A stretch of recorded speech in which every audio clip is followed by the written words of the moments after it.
Won't let me stream horizontally. Streaming? You the streaming guy? Trying to. All right. No podium?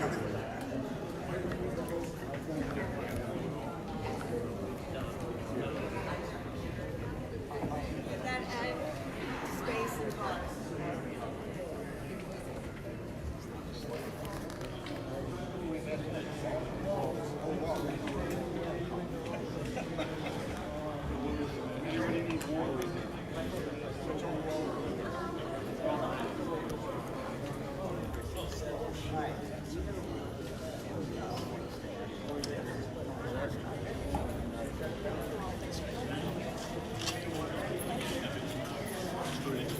I enjoy it, so that's half the battle. No.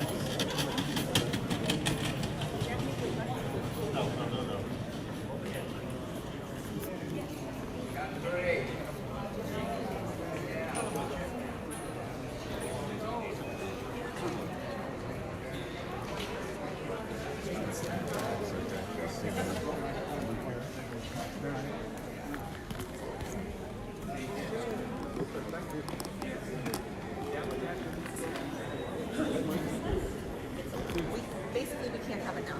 That's the way I look at it. Right. It's too much.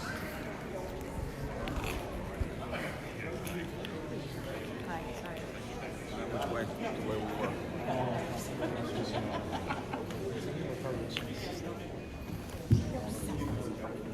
Good morning, everyone. We're going to get started, so if anybody wants to grab a chair, now's the time to do it. I want to welcome you to the Cradle of Aviation Museum on this very special day, both for the museum and for Long Island. My name's Andy Parton. I'm the president of the Cradle of Aviation, and it's a pleasure to have all of you here today. About a year and a half ago, we started a program called Countdown to Apollo at 50, designed to generate awareness for one of the most important events in history, the first landing of a man on the moon. The program has included monthly events with visiting astronauts, engineers, writers, and artists, a network of Apollo partner schools throughout Nassau and Suffolk County, tonight's celebration, and on July 20th, an Apollo Moon Festival, which is going to be a full-day celebration including a dramatic recreation of the landing, where we will lower this model of the LEM to the ground from the very ceiling of this museum in conjunction with the timing of Armstrong and Aldrin's landing. But we're not just celebrating Apollo 11 today. Our goal is to celebrate the entire Apollo program and to shine a light on the role that thousands of Long Islanders played in getting us to the moon and back, primarily those who worked at Grumman. As the home of the lunar module, we are proud to serve as the center for one of the largest collections of lunar module artifacts in the world, including one of the 3 lunar modules built to go to the moon that are still here on Earth, which is in our space gallery. Today, we're thrilled to have with us 7 gentlemen who played key roles in the success of the Apollo program. But first, I'd like to ask our board chair, Mark McDonald, to come up and say a few words. Mark?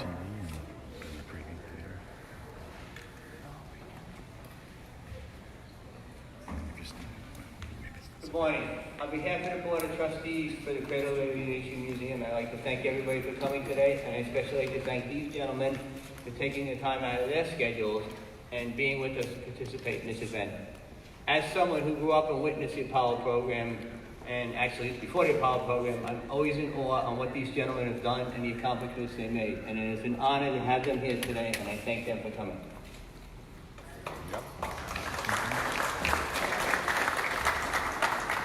All right, so how we're going to work is I'm just going to introduce each of our guests up here. They're not going to all speak. I'm going to have Charlie Dew come up and speak basically for the group, but I'll give you a little bit of background. First, we have Flight Director Milt Windler. Milt is one of 4 flight directors who played an instrumental role in bringing the crew of Apollo 13 back to Earth. Joined NASA in 1959 during Project Mercury after serving as a jet fighter pilot. He also served as flight director on Apollo 8, 10, 11, 14, 15, and 3 Skylab 64 and served as flight director on all Apollo missions. His NASA career also led him to Hollywood, where he served as technical advisor on Apollo 13, as well as an advisor, and had some acting roles in the films of Contact and Deep Impact. Apollo 7 astronaut Walt Cunningham. Selected by NASA in Astronaut Group 3 in 1963, served as lunar module pilot on Apollo 7 mission, which was designed to test the service and command modules. He's been a fighter pilot, physicist, and entrepreneur and venture capitalist in his post-space career, and he's the author of one of the most popular books about the space program, The All-American Boys. Apollo 9 astronaut Rusty Schweickart. Selected by NASA in 1963, served as lunar module pilot on Apollo 9, which is the first time that the LEM flew in space. Former Air Force fighter pilot, aeronautical engineer, and research scientist. In addition to his work on Apollo, he also played a role in the Skylab missions in the early 70s. Apollo 13 astronaut Fred Haise. Joined NASA in 1966 in Group 5, he served as a fighter pilot for both the Marines and the Air Force, and he would have been the sixth man to walk on the moon. After Apollo, he worked on the Space Shuttle program, and his post-space career included 16 years at Grumman, including, I believe, 4 years here on Long Island. Apollo 16 astronaut Charlie Duke. Joined NASA in 1966 in Group 5 after serving as a test pilot in the Air Force. He served as Capcom for Apollo 11, where his distinctive southern drawl became familiar to millions as the first person to speak with the Apollo crew after landing. He served as lunar module pilot on Apollo 16, and he got to drive in the lunar rover, which had to be pretty cool. Apollo 17 astronaut Harrison Schmitt. First astronaut scientist to fly in space and second to last man on the moon. Before being selected for Apollo 17 mission, he was heavily involved in the training of all the Apollo astronauts and their exploration of the lunar surface. He left NASA in 1975 and served as U.S. Senator from his home state of New Mexico.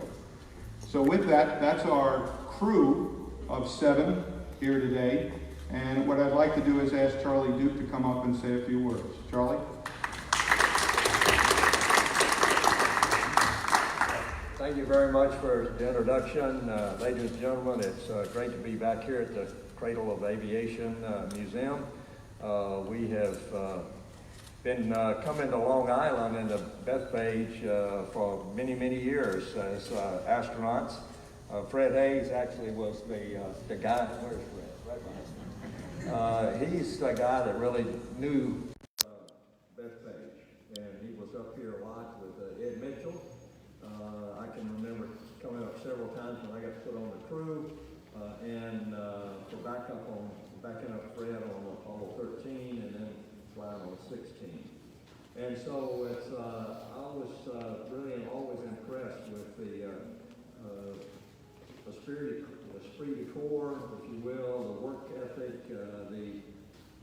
of all of the Grumman employees, and you know, I spoke with a southern accent. They don't have a southern accent up here, but we really got together with them, I'll tell you. And I got to know a lot of these folks and the management side of it. And so Grumman did a really, really great job. Gave me the ride of my life, especially the ascent stage. You listen to that transcript, it was what a ride. And took us back into orbit again. We have a tremendous spacecraft. And it's all due to the hard work of the workers here, not only at Bethpage, but at Grumman down at the Cape.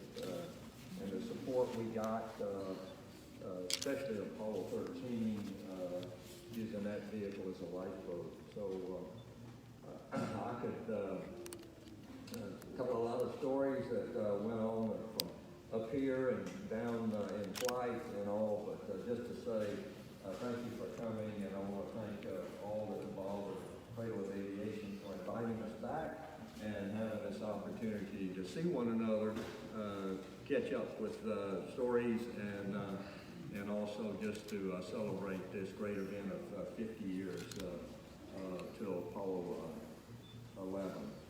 I was really privileged to be at Capcom on the landing flight. What do we call it, Gerry? Oh, okay.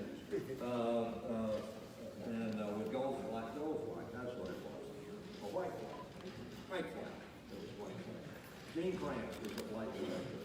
And so I was really fortunate to sit there and talk to Neil and Buzz as they started down. And as they started this descent, of course, things started happening.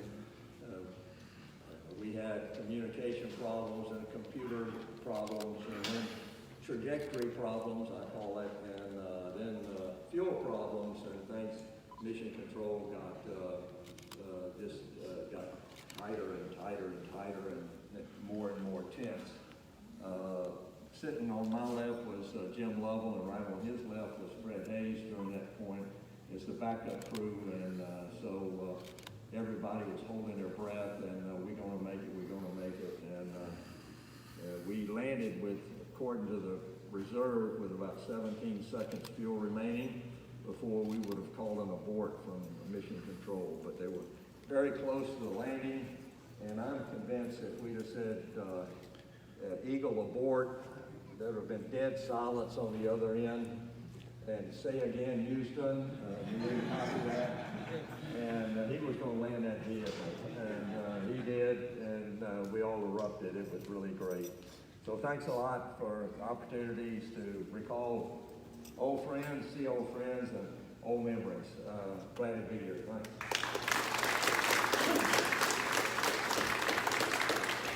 All right, so the rest of the day here at the Cradle is we have a number of Grummanites who are here, worked on the LEM program. Mike Lisa is behind me over there, in front of me over there.